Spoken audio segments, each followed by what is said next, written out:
បងប្អូននេះគឺជា Redmi 15 ស៊េរីថ្មីរបស់គេបងប្អូនប្រកាសជាធ្លាប់ឮថាតកូ Redmi តែមានមុខងារច្រើនសម្បូរបែបមកជាមួយតម្លៃធូរមួយនេះមានតម្លៃ$100ស្ដើងហើយអ្វីដែលពិសេសគឺមានថ្មធំដល់ទៅ7000 mAh មកជាមួយនៅអេក្រង់គុណភាព Full HD+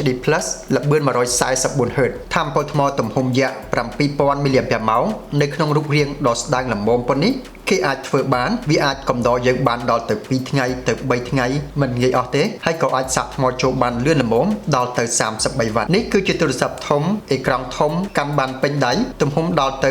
6.9 អ៊ីនបង្ហាញបានគុណភាព Full HD+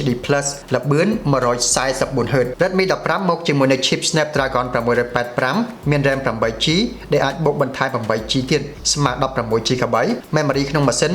128GB និងដំណើរការដោយ Android 15ចេញពីប្រអប់តែម្ដងយើងអាចដាក់ SIM card បាន2ឬក៏ដាក់ SIM card 1និងបន្ថែម memory card បាន1យើងក៏អាច scan ម្រាមដៃដោះសោជាមួយនឹង sensor នៅចំហៀងជាមួយនឹងប៊ូតុង power បានផងដែរចំពោះកាមេរ៉ាខាងក្រោយគេតម្រៀបបានស្អាត sensor goal មានទំហំ50 megapixel ហើយកាមេរ៉ាមុខមានទំហំ8 megapixel នេះគឺជារូបភាពដែលខ្ញុំបានថតខ្ញុំគិតថាវាថតបានស្អាតអាចប្រើការបានអញ្ចឹងបងឬក៏បងប្អូនដែលត្រូវការទូរស័ព្ទដែលមានអេក្រង់ធំភ្លឺច្បាស់មានថ្មទំហំយក្សប្រើបាន2ថ្ងៃដោយមិនបារម្ភ Redmi 15គឺជាជម្រើសដ៏ងាយស្រួលជម្រើសដ៏ល្អសម្រាប់តម្លៃ$100ស្ដើងបងប្អូនគិតមិនដែរ